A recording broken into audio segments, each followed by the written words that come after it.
चलिए दोस्तों, इस डाउट को क्लियर करते हैं कि हमें मशीन जो है कैसी लेनी चाहिए। क्या महंगी मशीन जो है वर्थ करती है या सस्ती मशीन लेने से दिक्कत आती है।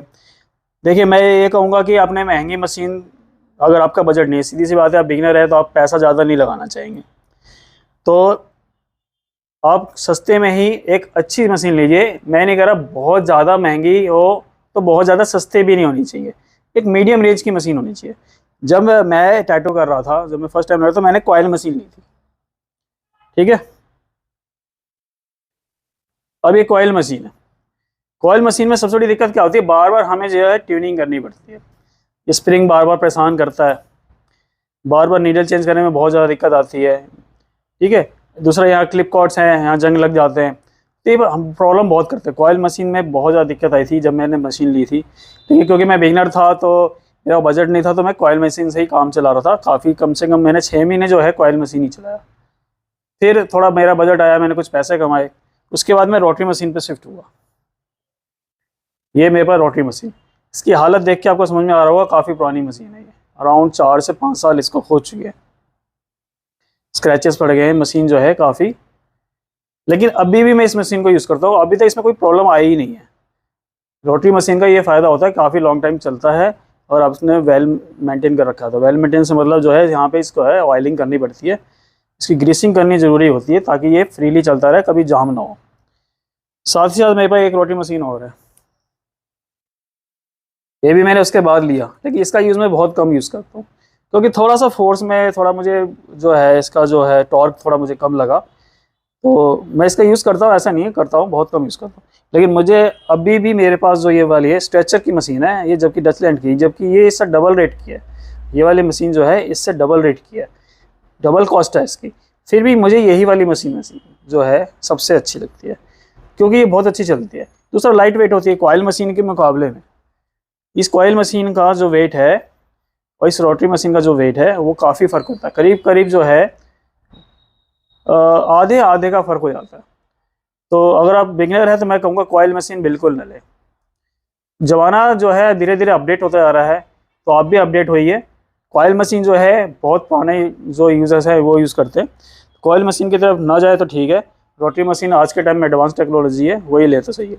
ऐसा नहीं कि कॉइल मशीन अच्छी मशीन नहीं होती, कॉइल मशीन भी बहुत अच्छी मशीन होती है। लेकिन अगर आप बिगिनर हैं तो बहुत ज़्यादा सा झंझट है उसमें, ट्यूनिंग का झंझट है और मेंटेनेंस का झंझट है। नीडल को चेंज करने में भी बहुत सारी बात होगी, क्योंकि जितनी बार आप नीडल चेंज करते हैं उतनी बार आपको जो है ट्यूनिंग करनी पड़ती है। समय समय पे जो है यहाँ पर कार्बन जम जाता है, इन दोनों गैप्स के बीच में कार्बन जम जाता है, जिसकी वजह से भी दिक्कत आती है। फिर हमें साफ़ करना पड़ता है, इसकी ट्यूनिंग करनी पड़ती है, तो बहुत झंझट है कॉइल मशीन में। कॉइल मशीन में सबसे बड़ी बात यह है कि अगर आप कॉइल मशीन यूज़ कर रहे हैं तो आपको रॉड जो है एक लाइनर और एक शेडर का कॉम्बिनेशन लेना पड़ता है, ठीक है। एक लाइनर और शेडर का कॉम्बिनेशन लेना पड़ता है। लेकिन रोटरी मशीन में ऐसा नहीं है। रोटरी मशीन जो होता है यूनिवर्सल मशीन होता है, इससे आप लाइनिंग शेडिंग दोनों कर सकते हैं, ट्यूनिंग का झंझट नहीं है। बस वोल्टेज को कंट्रोल कीजिए, अपने हैंड को कंट्रोल कीजिए और आराम से चल जाता है। उसके बाद थोड़ा जो है नया आया चीज़ अपडेट हो गया, पैन मशीन। पैन मशीन जो है और ये वाली जो रोटरी मशीन है, दोनों रोटरी मशीन ही होती है, क्योंकि मोटर ऑपरेटेड होती है। डायरेक्ट ड्राइव कहते हैं इसको, डायरेक्ट ड्राइव मोटर होती है, तो मोटर वाली चलने वाली चीज़ है, इसलिए ईजी है, आसान यूज़ करने में, कंट्रोलिंग में आसान है। दूसरा, पैन मशीन में भी जब ज़माना चेंज होता गया, पैन मशीन का ये फ़ायदा होता है कि हम इसको डेप्थ को यहीं से कम ज़्यादा कर सकते हैं। आप ये देख रहे हैं कि घूम रहा है, तो इसकी डेप्थ जो है, यहाँ पर गैप भी देख रहे होंगे आप, इसकी डेप्थ जो है कम ज़्यादा हो जाती है। सॉरी, बैकग्राउंड में कुछ नॉइज़ आ रहा होगा तो उसको एडजस्ट कर लीजिएगा। तो पैन मशीन का ये फ़ायदा होता है कि हम बिल्कुल बैलेंस होता है इसका। रोटरी मशीन में फिर भी जब हम यूज़ करते हैं तो इधर एक तरफ से वेट आता है, ऐसे वेट आता है, ठीक है। जब हम इसमें ग्रिप लगाते हैं तो इसको जब हम यूज़ कर रहे होते हैं, ऐसा करके जब यूज़ कर रहे होते हैं तो ये एक तरफ भागता है, एक तरफ इसका वेट आता है। लेकिन पैन मशीन का ये फ़ायदा होता है कि पैन मशीन बिल्कुल बैलेंस्ड होता है। जैसे हम एक मार्कर पेन चला रहे हैं, कोई मोटा सा मार्कर पेन चला रहे हैं, और बिल्कुल उसकी तरह ही हम यूज़ कर रहे हैं। तो पैन मशीन का बहुत बेनिफिट है। पैन मशीन में भी यहाँ पे आप देख रहे होंगे डीसी टाइप है, इसमें एक आता है अलग, मैं बता देता हूँ इसका भी। जैसे कि मेरे पास ये 2 पॉइंट है, ये आप देख रहे हैं, दो तरह के कनेक्टर है, इसमें डीसी टाइप है और इसमें आरसी टाइप है। ये दो तरह के कनेक्टर आते हैं, डीसी और आरसी। जैसे कि हम चार्जिंग केबल अलग अलग तरह के यूज़ करते हैं, वो ऐसा ही होता है। तो इसके भी एक तरह से अलग अलग केबल की फॉर्मेट आती है, तो दोनों काम एक ही होता है, लेकिन सिर्फ केबल की फॉर्मेट अलग है। तो उसी तरह से सेम यही फॉर्मेट जो है, जैसा भी डीसी है तो ये डीसी दोनों में है, ठीक है। तो पैन मशीन में डीसी का भी और आरसी का दोनों का ऑप्शन आता है। दूसरा, समय के साथ साथ जब पैन मशीन अपग्रेड हुआ तो फिर मैंने वायरलेस मशीन लिया, ठीक है। वायरलेस मशीन का फ़ायदा ये होता है कि इसके अंदर इनबिल्ट बैटरी मिल जाती है आपको। कुछ मशीन ऐसी हैं जो फिक्स्ड बैटरी के साथ आती है, लेकिन ये अलग से निकलने वाली बैटरी है। 1200 mAh की बैटरी है, अराउंड 8 घंटे मिनिमम, 6 से 8 घंटे आपको बैकअप दे देता है। आराम से इसको 6 से 8 घंटे आप इसको यूज़ कर सकते हैं। दूसरा वायरलेस है। वायरलेस होने के फ़ायदा होता है कि जैसे कि आप गर्दन पे टैटू बना रहे हैं, चेस्ट पे या कुछ ऐसे एरिया पे टैटू बना रहे हैं जहाँ पे वायर को मूवमेंट करने में दिक्कत आती है, तो वहाँ ये बहुत ज़्यादा इफेक्टिव होता है। दूसरा, इसका रिजल्ट अच्छा होता है, सब कुछ आपके हाथ में होता है। आप अगर ट्रैवलिंग कर रहे हैं, बाहर जाके टैटू बना रहे हैं, किसी घर पे जाके टैटू बना रहे हैं, तो उसका भी बेनिफिट ये होता है, आपको बहुत सारा सामान लेने की जरूरत नहीं है, जैसे कि पावर सप्लाई हो गया, केबल हो गई, और भी इसके साथ जो अटैचमेंट्स होती है वो ले आने की जरूरत पड़ती है, तो इसकी जरूरत नहीं है। दूसरा, मेन प्लग ढूंढना पड़ता है आपको आसपास में। लेकिन आपके पास वायरलेस मशीन है तो इसका बेनिफिट ये होता है कि आप बस नीडल ले जाइए, कलर ले जाइए और बस काम शुरू कर दीजिए, रेडी और सीधा स्टार्ट, रेडी टू गो है, ठीक है। इसमें भी सेम वही चीज़ होती है, इसमें इसको घुमा के डेप्थ को सेट किया जा सकता है। साउंड सुन रहे होंगे आप, यहाँ से पावर ऑन हो जाता है, ठीक है।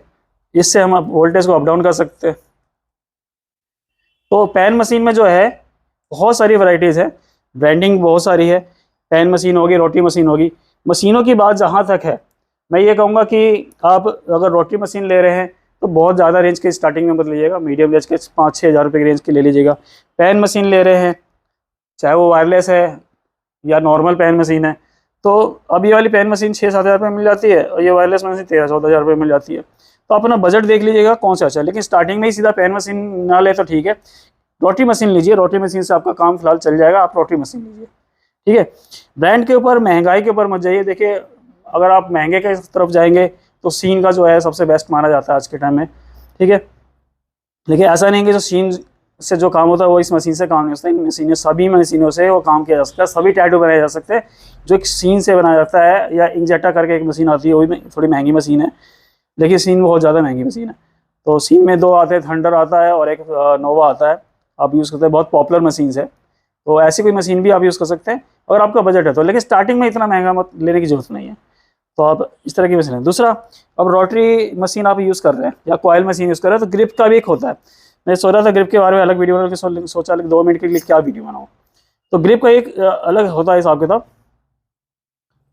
इसमें 2 तरह की ग्रिप है, स्क्रू टाइप, मेरे पास स्क्रू टाइप ग्रिप है, मैं ज़्यादातर यही यूज़ करता हूँ। इसका ये बेनिफिट ये होता है कि फटाफट जो है इसमें टिप चेंज की और काम हो जाता है।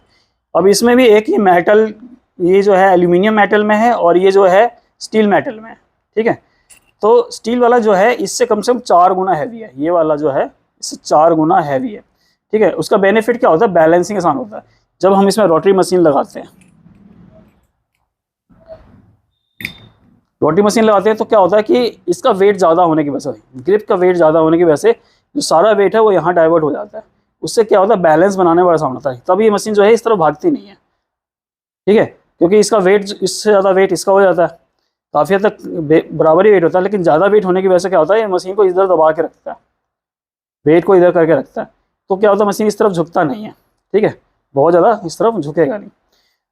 लेकिन अगर वही मैं ग्रिप हल्की लगाऊंगा तो क्या होगा, मशीन थोड़ी ज़्यादा झुकेगी इसके अंदर, क्योंकि वेट जो है सारा जो मशीन का है वो बैलेंस ही नहीं बना पाएगा ये। अब ये बहुत ज़्यादा है, अब देखिए शायद ये गिर भी जाएगा, मैं छोड़ूं तो शायद ये गिर भी जाए, इतना ज़्यादा वेट है। अब ये अटका हुआ है, ये यहाँ पे अटका हुआ है, इतना ज़्यादा वेट है इसका, ठीक है। तो वेट से बहुत फर्क पड़ता है, वेट से बैलेंसिंग का बहुत फ़ायदा होता है। अब वही चीज़ मैं देख रहा हूँ, इसका वेट देखिए आप कितना अच्छा है, ठीक है। अगर मैं इसको बिल्कुल फ्री छोड़ दिया है तो ये बिल्कुल नीचे है, लेकिन इसको फ्री छोड़ा था तो वो सीधा नीचे गिर गया था। तो ग्रिप का बहुत फ़ायदा होता है। अगर आपने हैवी वेट ले रखा है, ग्रिप थोड़ी हैवी ले रखी है, तो उसका बेनिफिट ये मिलता है कि बैलेंसिंग जो है बहुत अच्छा होता है। इसलिए कभी भी एल्यूमिनियम की ग्रिप मत लीजिएगा।